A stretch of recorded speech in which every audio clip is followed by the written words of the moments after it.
You join us in Kuwait. We are here at the offices of Ahli United Bank Kuwait with the bank's Chief Executive, Richard Groves.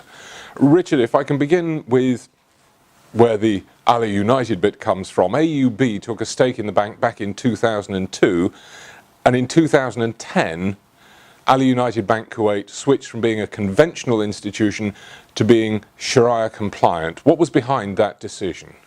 Well, back in the 1970s, Kuwait Finance House was established and had seen the growth of the Sharia-compliant Islamic banking in the country. And there was a trend in this market and regionally for demand for Islamic banking. The board at the time took a decision that this was where they wanted to see the growth of the bank. So it was a board-level decision, considered decision taken before 2010, and therefore, the well-planned execution of the move from conventional to Islamic was executed in 2010. And the previous name of the bank was Bank of Kuwait in the Middle East. And so the opportunity was taken with the conversion to Islamic Bank to change the name as well, in line with the Ahli United Bank Group. Okay, let's take a dive into the bank itself now. In October last year, Fitch Ratings gave you A+, but there's always a but in these things. Noted large impairment charges on the remaining value of non-Sharia compliant assets. How long is this likely to remain an issue? It's all been dealt with. At the time we had an investment in a conventional subsidiary which we had to make a provision for, so that we dealt with all our outstanding conventional assets. So that's all behind us now, so we have no more provisioning to make in that line. Okay, I'm wondering if my next question, based on the same report, is also out of date, but you were identified as being highly concentrated by sector, notably in domestic real estate. Would you describe that as a source of strength, or are you looking to diversify? It suits us as a Sharia compliant bank and with asset-backed financing, and we can, for example, Ijara financing. So our book is exposed to the real estate here. We believe it's a well-balanced exposure, and we have collateral, a wide range of real estate collateral. So we do have a reasonable exposure to real estate, but we don't believe it's over-concentrated. You're talking about financing there. Towards the end of 2016 in particular, you issued a $200 million sukuk. What was the aim behind the fundraising? Well, at the time, a number of banks locally and regionally were going to the market to raise additional capital. So we went for an additional Tier 1 sukuk. It was highly successful. We raised $200 million, which was probably on the smaller side compared with a number of other banks here in Kuwait. We felt that suited our book. It suited our view of the next 2-3 years in terms of our expansion of our business and our capital requirements. So it's really for supporting our capital and our normal business growth. Okay, let's look at the broader banking sector here in Kuwait. I'm going to cite Fitch again, not just about you now, but about the sector as a whole. Back in August, the agency noted, and I'm quoting, large asset liability mismatches remain among Kuwait's banks. Would you agree with that? And if you do, is it a cause for concern? No, I wouldn't disagree with Fitch on that. I mean, normally banks do. The idea of borrowing short and lending long is something all banks do in any market. When we say there's a mismatch, there are instruments within the markets to actually support that. And if you look at your funding base, we've been here in Kuwait since 1941, so over 75 years. I wouldn't say that we still have depositors who were with us in 1941, but we have... Yes, anybody who opened an account with the Imperial Bank of Persia is going to be a little bit old now. Yes, exactly. But in terms of their behaviour, that you could consider their deposits sticky. And so you look at the behavioural analysis of your deposit book, and that has to match, obviously, your lending in the longer term. And that's the same for any bank. We're no different in that respect. All right, well, looking at the Kuwaiti banking sector, what do you see as the key trends? Look, the trends we're seeing, I mean, this is very much early in the season for banks declaring their 2017 financials. But from the early signs are it's one of sustained growth in the market. We've seen in 2016, 2017, not just in Kuwait but regionally as well, the impact of lower oil prices. But Kuwait itself has not really stopped. The government has not stopped investing in major projects, and that has the trickle-down effect into the bank. So I believe, all in all, the economy is strong, and that has been reflected in the banking community, which is a bellwether for the economy. The banking community is a bellwether for the economy. You mentioned government spending there. You're saying it's continuing, and there was a cut down or a reduction in spending, was there not? But not significantly, no. Not with a significant impact. I mean, the government has been committed to some of the they call the mega projects, and that has been continuing. Now, Ahli United Bank Kuwait is part of a larger international group. The clue's sort of in the name, but yes. Looking at the Kuwait financial sector itself, it is relatively small and interconnected. What are the opportunities for growth? For Ahli United Bank? For Ahli United Bank Kuwait and for the community at large? We're very much focused here in Kuwait, because being part of a larger group where we have operations and representation elsewhere in the region and in the UK, so the group takes care of that. So we're not going to be expanding outside. You don't have Egypt. international ambitions. We don't. No, There's no point. That's absolutely right. So we're very much Kuwait focused. So you look at the government sector. You look at the pharmaceutical, healthcare. Obviously, oil and gas is traditional. But on the retail side, we see very much an area for retail expansion. Traditionally, we've been seen as very much a corporate bank, but our footprint is fairly sizable, and the retail business carries the brand, and therefore it's important to have a retail presence in a market where you have many young people coming through into work, into business, and looking to support them going forward. So we see the retail sector as having a momentum going into 2018 and 19. You say you see the retail sector having momentum.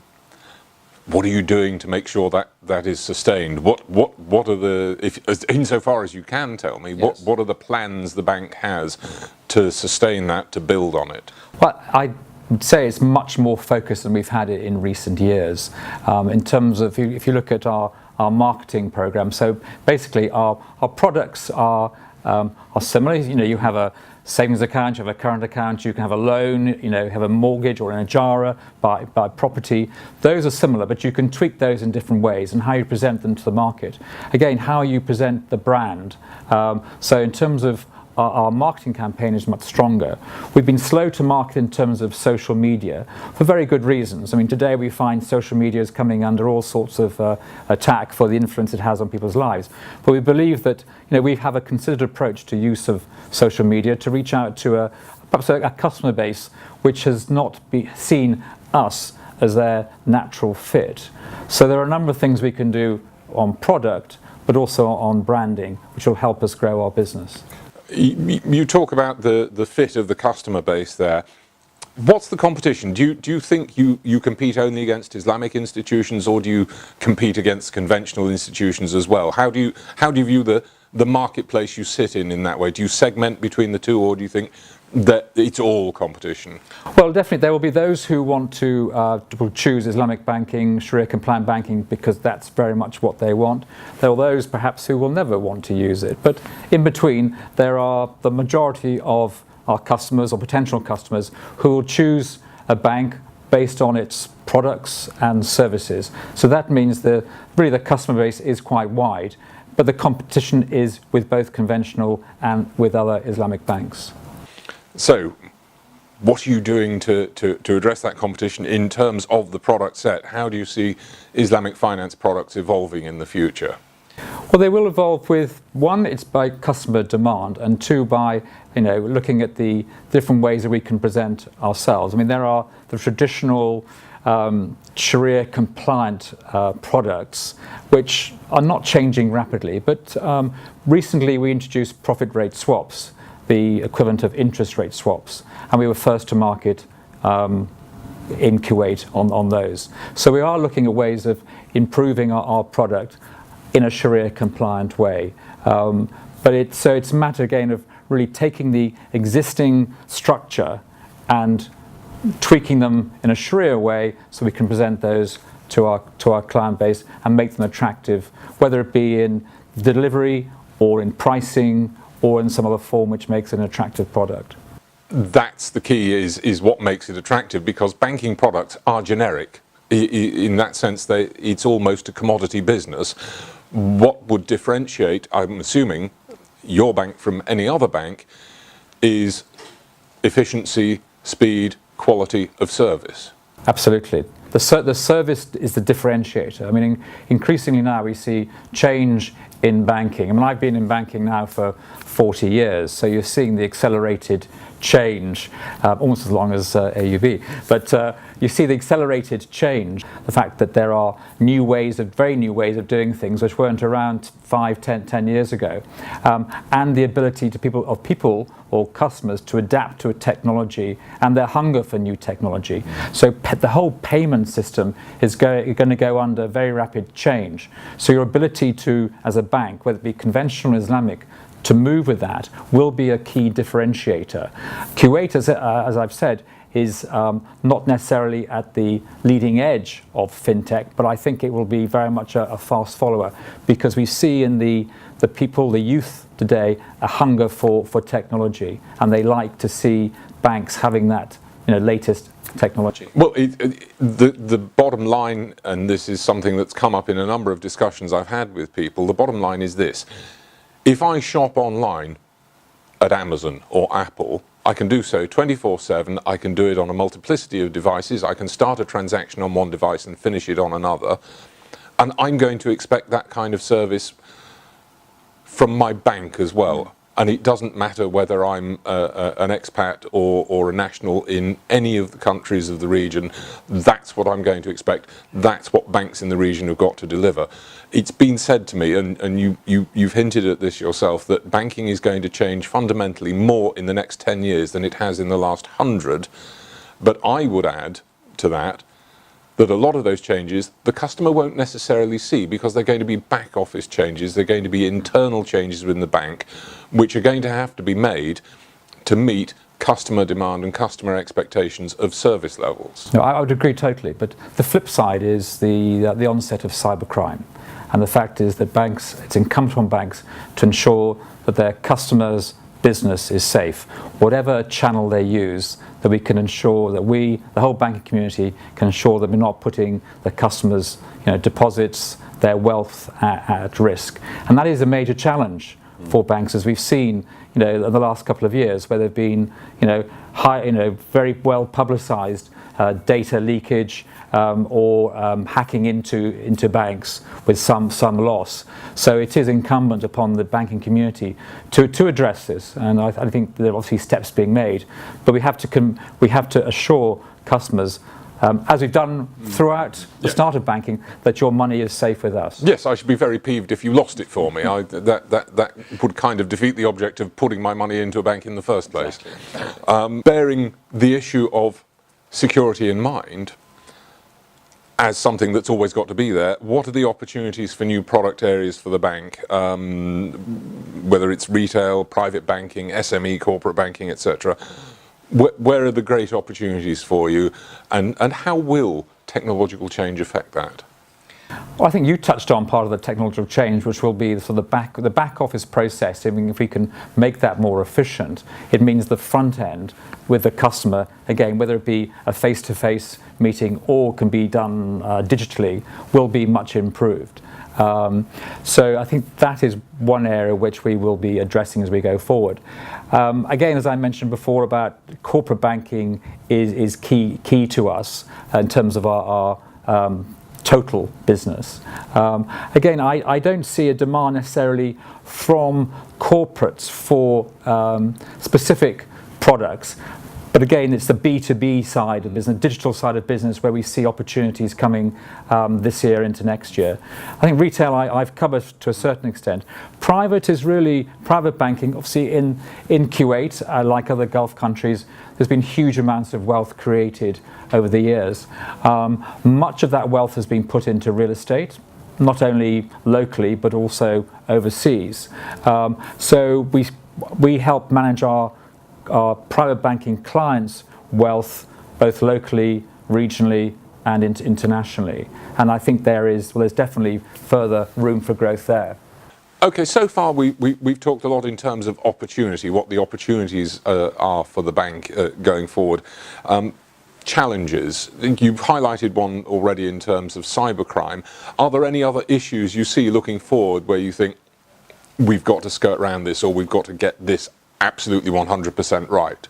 Yes, I mean, I'd say in terms of delivery of our products and services to our customers, there's an expectation that we provide a 24/7 service, either through ATMs, through mobile internet banking, or through call centres as well. And if at any reason that delivery is impaired, then obviously it leads to customer dissatisfaction.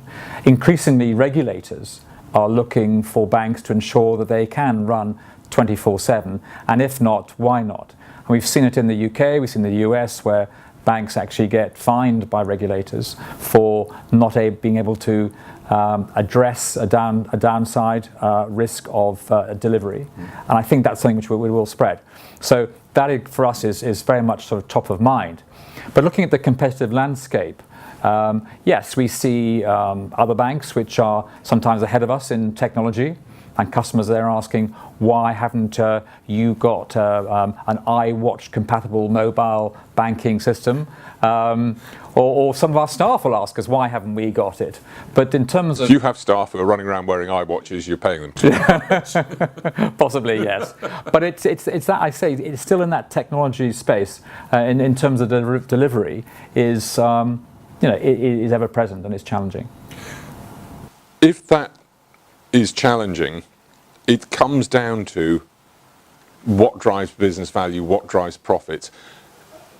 Customer experience, whether it's a retail customer or a corporate customer, it's down to the customer experience, because they're the people you've got to keep hold of, they're the people you've got to engage, they're the people of whose wallets you have to increase your share of. So that's got to be the key issue, surely. Of course, yes, the customer experience, whether it be at, say, corporate, private or retail or treasury clients, absolutely. I mean, we wouldn't be in business if we didn't have clients, and hopefully satisfied clients as well. So it is absolutely, and take away all the technology, take away all the products, from that. It's really the customer service, which is incredibly important. And today, it's as much a differentiator as it ever has been. And the ability of customers to move their bank accounts, to be more aware of what is out there in the market. It's not just parents telling their children to bank with this because grandparents did. We're up against it, and it is very much a competitive landscape. Well, finally, there is an issue I need to address, which you may not wish to comment on, but I have to address it anyway.